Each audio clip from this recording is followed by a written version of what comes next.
Hello everyone. In today's lecture, we are going to study solar concentrators.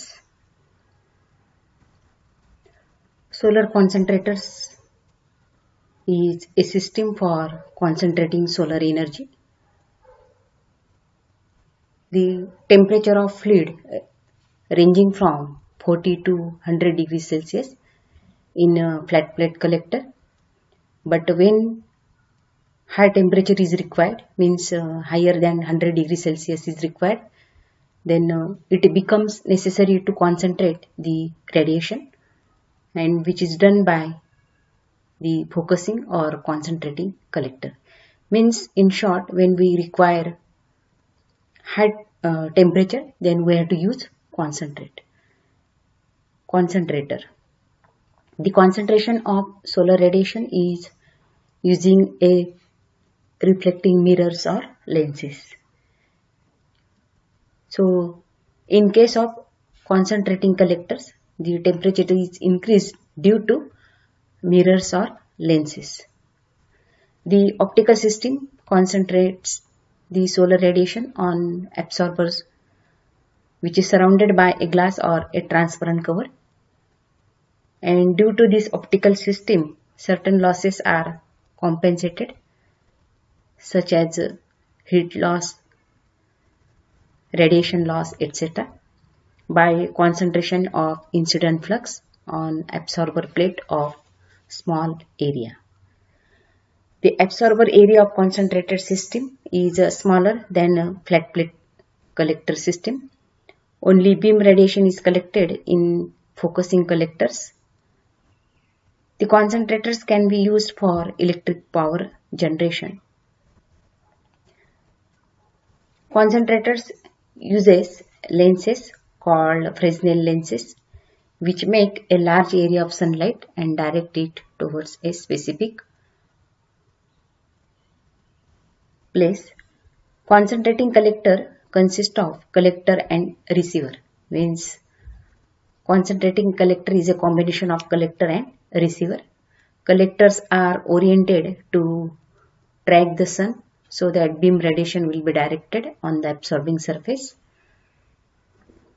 So in short, collector is a receiver and concentrator, where receiver is radiation, means radiation is absorbed and converted to some other energy form like heat energy. It includes absorber, cover and insulation. The parts of receiver are absorber, covers and insulation. And concentrator collects the direct radiation on a receiver. The aperture of concentrator is opening through which solar radiation enters the concentrator. The three terms are very important in case of concentrating collectors. First term is aperture, which is the opening area of the optical system. Then concentration ratio, that is CR, which measures the effectiveness of the collector. And this concentration ratio is defined as the ratio of A alpha upon AR, where A alpha is area of aperture and AR is area of receiver. Acceptance angle, the angle over which beam radiation deviate from normal to aperture plane. Concentrator is a component which is used to increase the intensity of energy flux on a receiver. So here again concentration ratio is mentioned here, means the ratio of area of concentrator aperture to the energy absorbing area of the receiver. And this CR determines the effectiveness of or performance or efficiency of a concentrator. There are different types of concentrators or reflectors, plane reflector and receiver type, in which both reflector and receiver are plane. Such a system is very simple in construction and absorbs some diffuse component of radiation which falls directly on receiver, and its CR is low. Then another one is conical reflector and cylindrical receiver type. So reflector is conical and receiver is cylindrical as per the name. CR is little higher than plane reflector and it may be 10. Then a Fresnel reflector, it consists of a parabolic shape reflector. It is easy to fabricate, but a radiation loss occurs due to lenses. Its concentration ratio is about 10. And parabolic system, it consists of a paraboloid or parabolic mirror and receiver at its focus point or focal point. Its CR is very high, so used where high temperature is required, then parabolic system or parabolic reflectors or concentrators are used. Focusing collector is a device to collect solar energy with a high intensity of radiation on energy absorbing surface. It uses optical system in the form of reflectors. It is a special form of collector by introducing a reflecting concentrator between solar radiation and absorber. This figure shows schematic of focusing collector, or it is also a parabolic collector. The concentrator or optical system is the part of collector that direct reflect radiation on the receiver. So this is a receiver and this is a collector, and whole system is a concentrator. So this receiver has three main parts: cover, insulation and absorber. And in cylindrical system, CR means concentration ratio is lower than paraboloid receiver, and which is placed at the focus. So this figure shows a different reflectors like parabolic reflector, plane reflector, etc. Then next one is solar pond. Solar pond is another application of photothermal conversion. Solar pond is a simple device for collecting and storing solar heat. It is a solar energy collector, or generally large in size, and that looks like a pond, so it is called as a solar pond. Its principle is, it is well known that water or air is heated. When water or air is heated, they become lighter, means its density becomes low and rise upward, so that they rise in upward direction or upward surface. Similarly, in pond, the sun's ray heat the water, and heated water from pond rises and reaches the top but loses heat into the atmosphere. Pond water remains at atmospheric temperature. There are some advantages of solar pond. First one is low investment cost per installed collection area. Then it uses diffuse radiation completely. Then very large surface can be built to generate large scale energy. No need for a separate collector. Then there are also applications of the solar pond. It can be used in a variety of different ways. First application is as heat storing ability of solar pond. So they are used for heating and cooling buildings.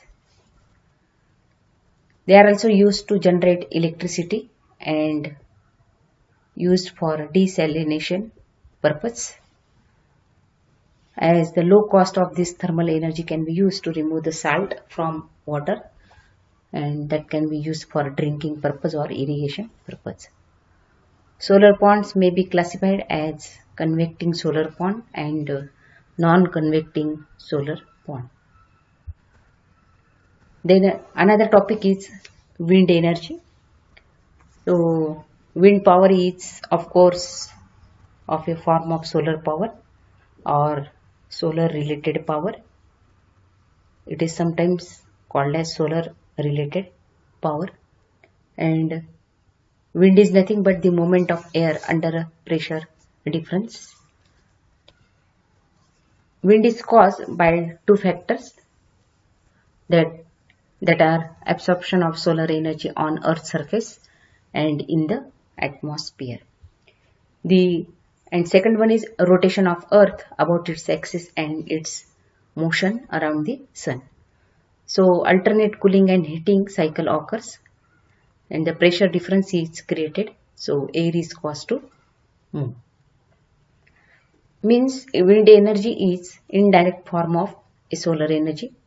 It can be used to run windmill, and windmill is a device which converts wind energy into mechanical energy, and then it can be converted into electrical energy, which drives a generator to produce electricity.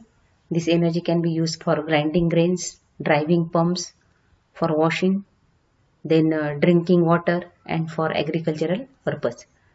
The driving machines and generators and generation of electricity.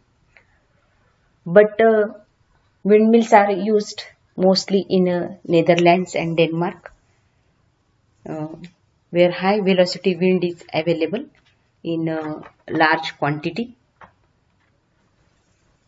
In India, the interest in the wind energy is relatively less because wind in India are relatively low and vary appreciably with the seasons.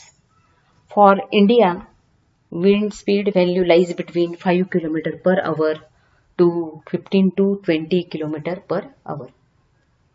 So these low and seasonal wind imply a high cost of utilization.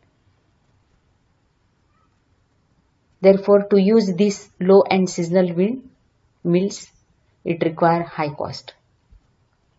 And energy obtained from windmill is several times more expensive than energy from electric distribution lines. The advantages of this wind energy, first one is its potential as a source of power is good. Then it is renewable, non-polluting source of energy, available free of cost and avoids fuel provision and transport. But there are disadvantages also.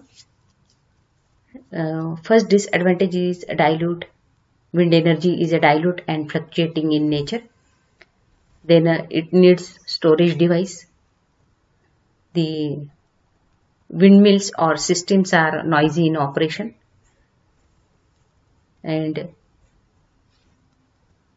they have high overall weight. It's high overall weight, and they require large area, so they are expensive.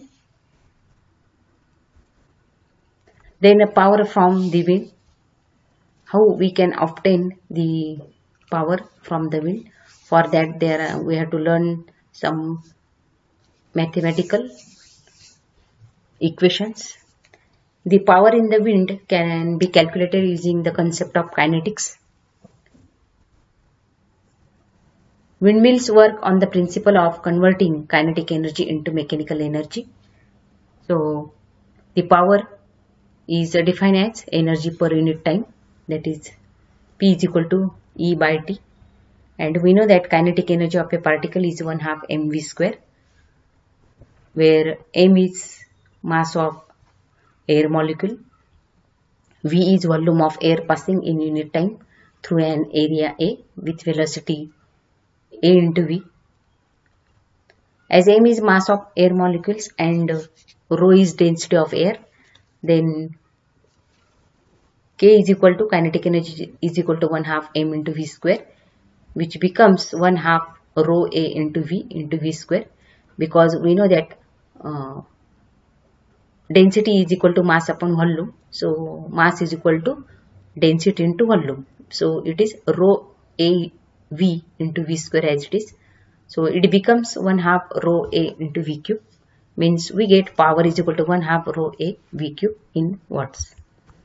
Wind power P is given by P is equal to 1/2 rho A v cube into Cp, where Cp is power coefficient, or it is also a overall turbine efficiency, and we know that efficiency is energy available per energy input, means P out upon P in.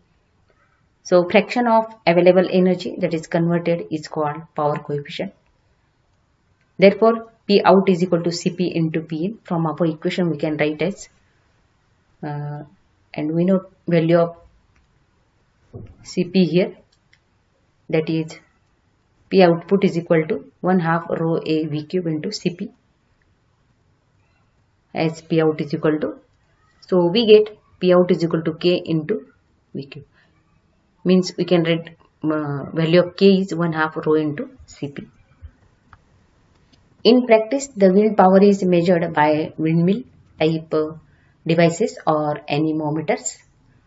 So remember this, when we measure the wind power, then the instrument, special instrument is required, and that instrument is anemometers. The wind power is related to the wind speed. From the equation we can say that wind power is related to the wind speed, because remaining parameters are constant. The wind power P is related to wind speed by the formula P is equal to 0.37 into V by 10 raised to cube.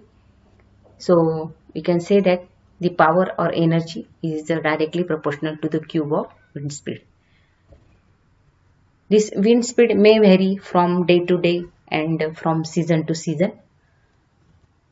Standard wind maps are available in which the mean annual wind velocity zones are marked. There are various ways the data on wind collected depending on use. The hourly mean wind velocity as collected by meteorological observation is the basic data which is used in windmill designs. Means when we design windmills, so basic data will be a wind velocity. Then the hourly mean is the average over a particular hour of the day, over the day, then month, year and years. So there are some factors which affect the nature of the wind and close to the surface of the earth, and that factors are latitude of the place, altitude of the place, topography, scale of hours, month and year, etc. Thank you.